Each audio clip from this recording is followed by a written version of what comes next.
Hello and welcome to Echoes of Saturday 3, the Christmas playoff extravaganza. Extravaganza. Don't Google it. It's in the dictionary, but don't Google it. So, I think we're going to jump right into our Heisman favorites, right? Yeah. So, in this top four for this episode, we got it with the playoff rankings. Came out at the same time. We got Jeremiah Love, which is running back out of Notre Dame. Fernando Mendoza, the phenomenal QB out of Indiana. Diego Pavia, QB out of Vanderbilt. And then, rounding off the list, we got Julian Sayin, QB out of Ohio State. So, in my opinion, I think it would go to more of a Mendoza, getting the team to the one spot. Going to probably push him through the entire playoffs, if not the Natty, just at least into that game. But where do you think Jeremiah Love's going to be on this? I think either he wins it or he finishes number 2. Behind Mendoza. Behind Mendoza. So you think those are our top two? I don't know why Pavia's on here. I guess either they just wanted SEC representation or they want memes on Twitter for a few weeks. That's gonna happen with where Notre Dame is on the playoff bracket, though. So, but we'll get to that very shortly. Yes. So obviously Julian Sayin did well coming in, sophomore QB, but I don't think he's anywhere near as good as even Diego Pavia here. I think he is that fourth spot, that lowest rung, who doesn't even really have a shot at this point. But then again, surprises are known to happen this time of year. Yep. Yes, they are. So I think now, since we went over that, we've got all that, I think we're going to move into our playoff bracket here. So these past couple of weeks, which you haven't noticed, but we've been doing bracketology because March is nice, but you can't just do it one time a year. You got to do it too. College sports are college sports. Got to have brackets for all of them. So, of course, there were some surprises, like, I don't know, JMU and Tulane getting in over the runner-ups last year out of Notre Dame. I think Saturday and Sunday of championship weekend, the committee had about 3 to 4 decisions to make. And their batting average is currently 0-0-0. Yes. 1, 2, 3, 4. Strikeout, strikeout, strikeout. I understand why Miami, because obviously Miami beat Notre Dame week 1. But that's week 1. Like, they didn't count Alabama's week 1 loss. Nope. But they're counting Notre Dame's week 1 loss. It's just... The other thing, like, we talk so much about we need to not devalue conference championships. Which is something that's been happening more and more in the past couple of years. But it's gotten better. But the thing is, Alabama lost Saturday to Georgia in the SEC Championship 28-7. Watched that game. Bama never once had a shot to win that football game. Never looked competitive. They just kind of fell flat. With Alabama, and like with most teams, especially this time of year, you could see them kind of start to slip up a little. Obviously, we saw it with the Oklahoma game where they actually lost to the Sooners in Tuscaloosa. Which is, again, terrible loss. Like, just... Then they destroyed East Illinois, but like, go figure. That's East Illinois. That's gonna happen. But then the Iron Bowl, it was a little too close. Bama just didn't look good in the Iron Bowl. Obviously, they beat Auburn in Jordan-Hare 27-20. But Bama just hasn't looked good. We'll see what DeBoer can do. Obviously, they're going to go on the road to Norman to take on the Sooners, who they are 0-2 in the past 2 matchups against. We'll see. But if you reward teams for winning the conference, you've got to punish teams For losing the conference. Especially in rather embarrassing fashion. Because the case I've seen so many people point to already is SMU last year. Yes. You know, they make the ACC championship, they lose to Clemson. But that game was at least competitive. Which, for JMU against Clemson, was a bit of a surprise, but they were good all season. Them coming into there, keeping it close, still losing, no surprise that they make the thing. But the 11-3 team who lost the SEC championship, being the only 3-loss team to get into this playoffs, I'd understand if it was a conference champion, who got in on 3 losses because they won their conference. But the runner-up just shouldn't happen over the Notre Dame of the powerhouse that they are. Yeah, it's just really weird.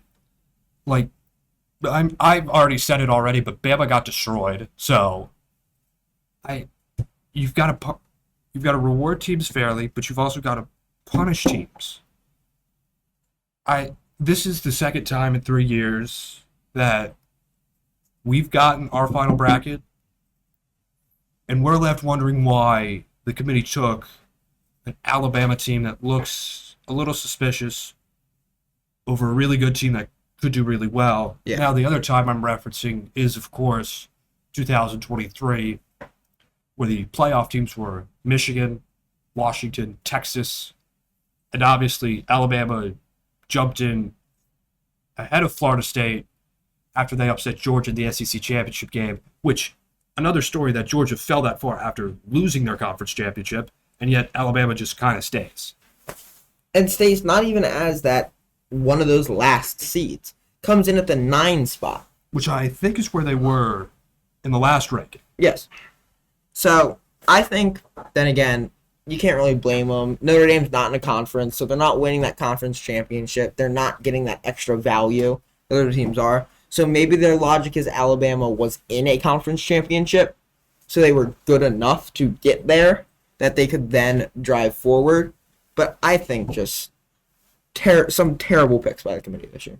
I think worst case scenario, JMU, Tulane, Miami, and Alabama all lose round 1. Which is Likely. very likely. Definitely JMU and Tulane because they're against Oregon and Ole Miss. And then you have all of the Irish faithful will take to the streets and say, we would have at least maybe won one of those games. Yeah. I mean, I think Notre Dame could easily beat Tulane, JMU. I think they might have even be able to beat Texas A&M if they were instead of Miami. Yeah, with the 2 losses to Miami and Texas A&M at the start of the year, I think you play those games again, the Irish take it. Yeah. But that's enough about Notre Dame. Yeah. Everyone's going to talk about it. You don't need to hear it again. Let's get into the bracket. I think, other than, obviously, our little rant just now, I think the bracket looks great this year. Minus, of course, the 2 teams that are going to get steamrolled, but out of JMU and Tulane. So I think we can just immediately knock those out. We got Oregon and Ole Miss winning both of those, respectively.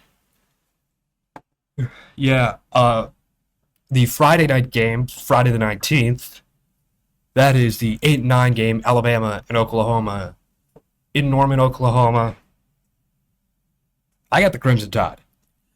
I'm going to stick with you here. I know we were just ranting about how bad they are and they shouldn't be in this playoffs, but I think they are beating this team. I mean, coming off the rivalry week, it's a rematch of a game we just saw happen. I think spirits are high. I think Alabama's going to come in and make, not a surprise, but a surprise, out here in Oklahoma. And one of the hardest things to do in all of sports, and especially football, is beat a team twice. Bama just showed that against Georgia. It's next to impossible, especially in college football this late in the season. Beating a team twice is almost impossible. Playbook's the same, players are the same, everything is the exact same. And this wasn't even start of the season, end of the season. This was 2 weeks ago. Moving over to the 7 and the 10 game, the game Notre Dame fans are hoping both teams lose. Yes. Texas A&M and Miami. Texas A&M, I mean, they've looked great. The Aggies are going to move on. Yeah. They're in College Station. They're going to roll. I got Texas A&M, again, steamrolling them. I don't think it's going to be competitive. If it is, I'll be shocked. I think you'll be shocked just as much, but I severely doubt that that's going to happen. Then moving on to the final game of the first round, Tulane will travel to Oxford and take on the Ole Miss Rebels. Now, obviously, Pete Golding is now the Ole Miss head coach after, how do I say this? Some shenanigans Yes, shenanigans. by one Mr. Lane Kiffin as he departed Oxford for Baton Rouge, the LSU Tigers. Which aren't in the playoffs or anywhere close this season, mind you. Ole Miss will take on LSU in Oxford next year. But yes, the Lane Kiffin list, Ole Miss Rebels, Tulane, Oxford, Tulane's getting the steamed. Rebels are going to roll. Yeah.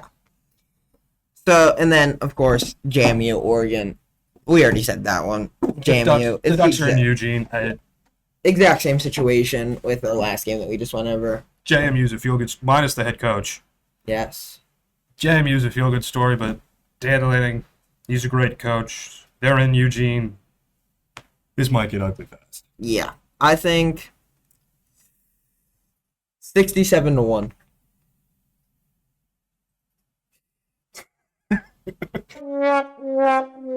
So, for the second round, our matchups are Indiana, Alabama, Texas Tech, Oregon, Texas A&M, Ohio State, Georgia, Ole Miss.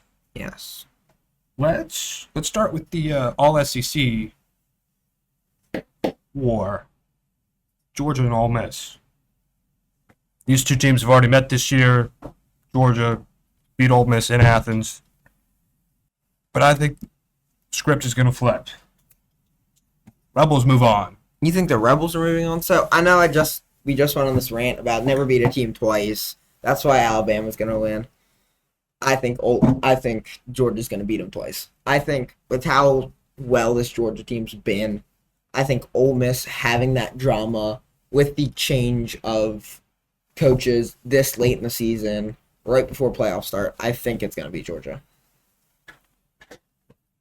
Then we'll stay on that side of the bracket and go to Texas A&M, Ohio State. I think this could get close, or it could get very ugly, very, very, very, very fast. But you're taking the Buckeyes. Yes, I am taking the Ohio State Buckeyes for this game. Gig 'em. I'll have the Aggies. Ooh. Ooh. So you've got Aggies Old Miss for your semifinal game? Yes, so the SEC revenue can flow in. That's fair.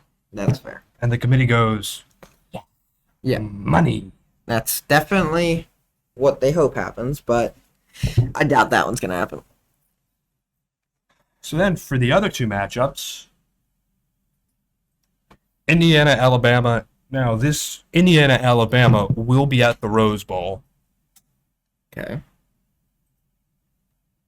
In an upset, the Crimson Tide will move on. Ooh. You think Crimson Tide are going to win that game?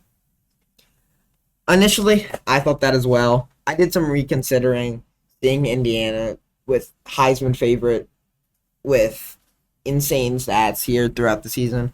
So I'm going to have to say, give me Indiana. Then, last game of the second round, Texas Tech, Oregon. Texas Tech looked fantastic against BYU in the Big 12 championship. But I think we're going to see something similar what we had with Ohio State last year, where a team gets out of the first round and they just kind of start generating momentum. Go Ducks. Whoa, go Ducks. I'm going to have to say they're going to pump the brakes on said momentum. I think Texas Tech's going to not steamroll, but is definitely going to win by a decently large margin against Oregon. So I think I'm going to go over my top four. You're going to go over your top four just to get these semifinal matches so we know who's who. I have Indiana versus Texas Tech, and I have Ohio State versus Georgia. I have Alabama and Oregon and Texas A&M, Ole Miss. Ole Miss. Yes. So for me, I have Texas Tech beating Indiana here to get to the Natty. I think, again, when they pump the brakes on that momentum, I think they're going to win big. I think that's going to give them that push that they really need to get across that line. And then I think Ohio State's going to beat Georgia. I think, again, that should be a close game. Nowhere near as close as the Ole Miss Tulane game or the Georgia Ole Miss game. I think it'll be tight, but I think Ohio State's going to win that one. I like Ohio State just as much as I like Georgia just as much as the next guy, but again, I think Ohio State's just got that extra click that they need. So, between Oregon and Alabama, I have the Ducks moving on, and between A&M and Ole Miss will move on to the national championship. Ooh. So my natty is Texas Tech, Ohio State, and yours is? Oregon, Ole Miss. Ooh. So, again, as I just went on the spiel about, I think Ohio State's going to win it all. I think they're going to do it again. I think they played great last year, played great throughout this season. I think they have what it takes to get that. Not so fast, my friend. You've got Texas Tech, Ohio State. Yes. You're saying Ohio State's going to win. Yes. But not so fast. Texas Tech looked phenomenal in the Big 12 championship against BYU. If they go on a little bit of a run, I think in a matchup like this, they probably have the firepower to get it done. Defense, led by linebacker Jacob Rodriguez, who should have been one of the Heisman finalists, but not. Tech. I think Tech's going to win that. You think Texas Tech's going to win my matchup? Yes. I think I see where you're coming from with, again, I have them beating the 1 seed on, like, generally just, I see where you're coming from, but I don't think they have enough to beat that spark that we have going currently and will hope to see throughout the playoffs from Ohio State. So, between Oregon and Ole Miss, the Oregon Ducks are finally, all of the memes will stop. All of the memes about how they have unlimited NIL money thanks to Nike. Which but they they do. still cannot win a national championship will cease. Do you think... Ducks are going to win the Natty. Whoa. Over the Ole Miss Rebels, put it into a nice little Cinderella story. We'll all have a nice laugh at Lane Kiffin. You slowed me down here. I'm going to slow you down here. You're going to have Ole Miss blowing past Lane, obviously, blowing past Georgia, and then blowing past, who'd you have, Texas A&M, who Texas A&M would have beat Ohio State and beat Miami. I think Ole Miss will have that drive that they need coming from that lower seeded on the bracket, just getting in above the 11-3 team of the Alabama Crimson Tide, just to slide up in there and quite possibly destroy Oregon in this natty. Ooh. So you think if Ole Miss makes it to the national championship, they're going to win? Yes. Unless they're playing Indiana, but... on your screen right now, both of our brackets will flash before you, so you can take a closer look at them. His will be first, and then it'll be mine. A little bit of a Lee Corso tribute from yours, isn't there? A little bit. Yeah. Now, obviously, if we had the budget, we would have done headgear picks with this last one, but we don't, so. Oh, drat. Go Ducks. Yeah, I think, again, Ohio State's coming in here, steamrolling, but I just want to say, this has been great season throughout the year, throughout the season. I think this playoffs will become a good, culmination of all this season, but I think there could be some really weird upsets that neither of us had called for. Again, I don't think it's going to be Tulane or JMU, but I think Miami has a chance in that game. I think Alabama, which we said is going to win, obviously has a chance in that game. But I think Miami could go far. Again, if they win the matchup against Ohio State. But I don't know how that game would go if Miami manages to beat Texas A&M there. Going into that game, they're in high spirits. Ohio State is, again, they have that spark, but not as much as Miami would. Coming in this, committee pick, not really immediately in at the end of the season. I could see that. The other thing with the Buckeyes is last year they come in, they're ultra motivated. They got embarrassed against Michigan at home.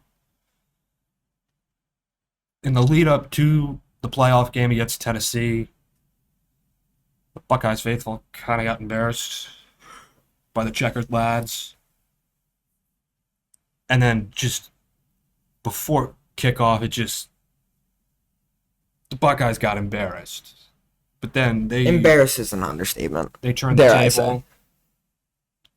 They did the embarrassing for the rest of that playoff. And we'll see how good of a coach Ryan Day is.